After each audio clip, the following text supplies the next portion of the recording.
తదుపరి సింహరాశి. సింహరాశిలో రాశిలోనే గురువు, అది మిత్రస్థానం. తన దృష్టి సప్తమంలో ఉండేటువంటి బుధ, కుజ, రాహుల మీద ఉంటుంది. అంటే మీరు ఇతరులతోటి ప్రవర్తించేటప్పుడు ఆచి చూచి జాగ్రత్తగా మాట్లాడడం అనేటువంటిది చాలా ముఖ్యమైనటువంటి విషయంగా మీరు గ్రహించాలి.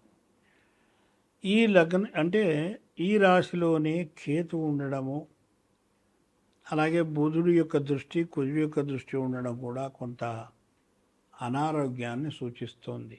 కాబట్టి ఆదిత్య హృదయం చదువుకోవడం, మీరు బ్లడ్ టెస్ట్లు, తర్వాత కొన్ని లిపిడ్ ప్రొఫైల్ టెస్ట్లు ఇట్లాంటివి కొన్ని చేయించుకున్నట్టయితే ముందరగానే వచ్చేదాకా కూర్చోకుండా మనం చేయించుకున్నట్టయితే దానికి సంబంధించినటువంటి మెడిసిన్స్ ఏవైతే ఉన్నాయో దాన్ని మనం హోమియోపతి కానీ ఆయుర్వేదంలోనూ తీసుకున్నట్టయితే శస్త్రచికిత్స లేకుండా తప్పించుకోవచ్చు. ఇది ఒక చెప్పదగినటువంటి విషయం. అలాగే అష్టమంలో శని, శుక్రుడు ఉండడం అనేటువంటిది, తృతీయాధిపతి దశమాధిపతి అవ్వడం అనేటువంటిది చూస్తుంటే ఉద్యోగం చేస్తున్నటువంటి వాళ్ళు రాష్ట్రం కానీ కేంద్ర ప్రభుత్వం కానీ లేకపోతే సాఫ్ట్వేర్ కంపెనీ కానీ కొంచెం దూర ప్రాంతాలకి ట్రాన్స్ఫర్ అయ్యేటువంటి అవకాశం కనబడుతోంది. కొంచెం దాన్ని దృష్టిలో పెట్టుకుని మీరు తదనుగుణంగా ప్లాన్ చేసుకోండి. సో వీళ్ళకి ఇందాక పరిహారం చెప్పాను మీకు. శని శుక్రుడికి ఇద్దరికి కూడా మీరు నల్ల నువ్వులు, శుక్రుడికి బొబ్బర్లు, మీరు శుక్ర శనివారాలు దానం ఇవ్వండి. ఇది ఈ సింహరాశి వాళ్ళకి చెప్పదగినటువంటి పరిహారం. ఇప్పుడు జగల్లగ్నం. ఈ జగల్లగ్నం పూర్వకాలంలో మనకు రాజులు వేటకి వెళ్ళేవాడు. వాడు తిరిగి వస్తాడో రాదో తెలియదు, ఎందుకంటే మనం మృగాలు తినేయచ్చు, ఏదైనా కావచ్చు. అప్పటి పరిస్థితులను బట్టి వాళ్ళు రకరకాలుగా అంచనాలు. ఇందాక మనం చెప్పుకుంది వర్షలగ్నం, చైత్ర శుక్ల పాడ్యమి ఏ సమయానికైతే లగ్నం ఏర్పడుతుందో ఆ లగ్నాన్ని బట్టి ఇందాక చెప్పుకున్నాం.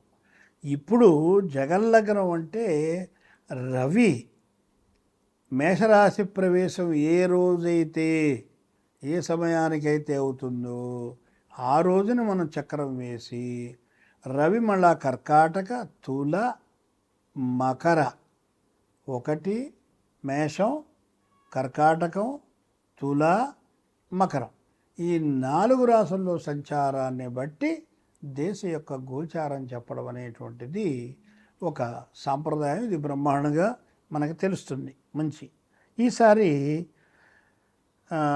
రవి 14వ తారీఖు 11 గంటల 47 నిమిషాలకి మేషరాశి ప్రవేశం. తత్కాల లగ్నం వచ్చి మిథున లగ్నం అయింది. లగ్నంలో గురువు ఉన్నాడు కాబట్టి డెఫినెట్లీ దేశం మంచి పురోగభివృద్ధి జరుగుతుంది అనేది ఫండమెంటల్ పాయింట్. రెండోది, గురువు యొక్క దృష్టి పంచమ స్థానం మీద, సప్తమ స్థానం మీద, నవమ స్థానం మీద ఉంది. పంచమ స్థానం అంటే మనం చేసినటువంటి కృషి యొక్క ఫలితం. మనం కష్టపడి పాపం వ్యవసాయదారులు రాత్రి అనక పగలనక పొలాలు దున్ని సంవత్సరం అంతా ఇడిసే చివరి పంట కోసం పాపం తపతపలాడుతూ ఉంటాడు. ఆ టైంలో కనుక వరదలు వచ్చాయనుకోండి, పరిస్థితి ఏంటి?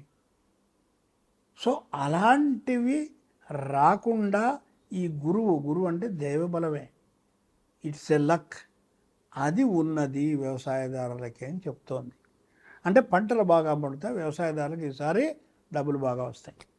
తర్వాత సప్తమ దృష్టి ఉంది అంటే మన దేశం ఇతర దేశాలతోటి మంచి సత్సంబంధాలు ఏర్పడి అభివృద్ధి చెందుతుంది అని చెప్తోంది. అంటే కొత్త సంస్కరణలు ఏర్పాటు చేస్తారు. కేంద్రానికి మన ప్రజలకి మధ్య మద్దతు బాగా ఉంటుంది పరిపాలనా విషయంలో. మంచి సపోర్ట్ ఉంటుంది వస్తుంది బీజేపీకి కానీ లేకపోతే మన ప్రెసిడెంట్ ప్రైమ్ మినిస్టర్ గారికి కానీ. అయితే షేర్ మార్కెట్ బాగా పుంజుకుంటుంది. తర్వాత ధనాగారము అంటే ఫైనాన్షియల్ స్టేటస్కి ముఖ్యంగా మన దేశానికి ఏ విధమైనటువంటి ఆర్థిక సంక్షోభం ఈ సంవత్సరం ఉండదు. అలాగే కొత్త సంస్కరణలు మనం ఇందాక అనుకున్నాం. ఇతర దేశాలతోటి మన దేశం యొక్క పేరు ప్రతిష్టలు ఇందాక కూడా చెప్పుకున్నాం, అదే ఇక్కడ మళ్ళీ రిపీట్ అవుతుంది. అంతరిక్ష పరిశోధనలో ఇతర దేశాలతోటి నువ్వు డి అంటే డి అనే లెవెల్లో మన ఇండియా ఉంటుంది, అందులో డౌట్ లేదు. అంటే ఏ అణు సంబంధమైనది కావచ్చు, అంతరిక్షమైనది ఏదైనా సరే దీటి. అందుకని ఇప్పుడు మీరు చూస్తున్నట్టయితే అమెరికా కానీ మిగతా కంట్రీలు కానీ ఆలోచిస్తున్నారు. ట్రంప్ మొదట డ్యాన్స్ చేసినప్పుడు ఇప్పుడు చేయట్లేదు. మిగతా వాళ్ళందరూ కూడా ఎప్పుడు మనకి ఇండియా యొక్క సపోర్ట్ దొరుకుతుందా అని చూస్తున్నారు. ఆర్థికంగా బాగా నిలదొక్కుంటుంది, మంచి నిలకడ వచ్చేస్తుంది, మనకి మంచి వర్షాలు కురుస్తాయి. క్రీడారంగంలో మనం ఎప్పుడు విజయం సాధిస్తాం ఈసారి. అలాగే అగ్ని ప్రమాదాలు, వాహన ప్రమాదాలు మాత్రం చాలా జాగ్రత్త అండి. ప్రతి ఒక్కరికి ఇది అన్ని రాసుల వాళ్ళకే చెప్తున్నాను, ఓన్లీ ఏనాడు శని వాళ్ళకి అని ఎక్కడా లేదు. ప్రతి వాడికి కూడా ఈ గురువు యొక్క సంచారము ఎక్కడో అక్కడ మనం జాగ్రత్తగా ఉంటాం, అతడు బర్రని వచ్చి కొట్టిపోతాడు. ఆగి ఉన్నటువంటి వాహనాలను కూడా కొట్టినటువంటి మనకి ఉదంతాలు చాలా మనకి తెలుసు అది వరకు. అలాగే సాగునీటి ప్రాజెక్టులు, మంచి ఇరిగేషన్ ప్రాజెక్ట్స్ మంచి డెవలప్మెంట్ అవుతుంది. అలాగే దేశీయ పరిశ్రమలకి కూడా మంచి అభివృద్ధి వస్తుంది. అంటే ఇతర దేశాల్లో డిమాండ్ పెరుగుతుంది. మన దగ్గర ఉన్నటువంటి పరిశ్రమలు ఏవైతే ఉన్నాయో అది వరకు ఉండేవి భారతదేశంలో, ఇప్పుడంతా పాశ్చాత్య పిచ్చి బట్టి వెనకెళ్ళిపోయినాయి. ఇవన్నీ మళ్ళీ రివైవ్ అవుతాయి. రివైవ్ అయ్యి వాళ్ళు నిలదొక్కుంటారు. దానివల్ల దేశానికి కూడా ఆర్థికంగా మంచి డబ్బు వస్తుంది. అలాగే ఆయుధ పరిశ్రమ ఒకటి మనకి బాగా అభివృద్ధి చెందేటువంటి అవకాశం కనబడుతుంది. అలాగని రాబడి కన్నా ఖర్చు ఎక్కువ. ఎందుకనంటే మనం కొత్త కొత్త ప్రయోగాలు చేసేటప్పుడు వాటి మీద ఇన్వెస్ట్మెంట్ చేయాలి, తప్పదు. సో ఆ విధంగా తప్ప చెడుగా కాదు. అయితే ఇంటర్నేషనల్ లెవెల్లో హోటల్స్ని నిర్మించడం అనేటువంటి లెవెల్కి మనం ఎదుగుతాం. ఇంటర్నేషనల్ హోటల్స్ ఉంటాయి, దానివల్ల మన దేశానికి డబ్బులు వస్తాయి. అలాగే టూరిజం డిపార్ట్మెంట్లో మంచి పేరు ప్రఖ్యాతులు వస్తాయి, మంచి ఫుల్ ఫారినర్స్ ఎగబడతారు ఈసారి మీకు. అలాగే ఇంకొకటి మాత్రం చెప్పదలుచుకున్నాను అందరికీ కూడాను, పాలకులకి దయచేసి దండం పెట్టి చెప్పేది ఏమిటంటే, రాబోయేటువంటి ప్రకృతి వైపరీత్యాలు, తుఫాన్లు, అలాగే ఇతర సంఘటనలు, దేశంలో భూకంపాలు, ఇవన్నీ కూడా వచ్చేటువంటి అవకాశం ఉన్నది. కాబట్టి కొంచెం ముందస్తుగానే కాస్త సీనియర్ మోస్ట్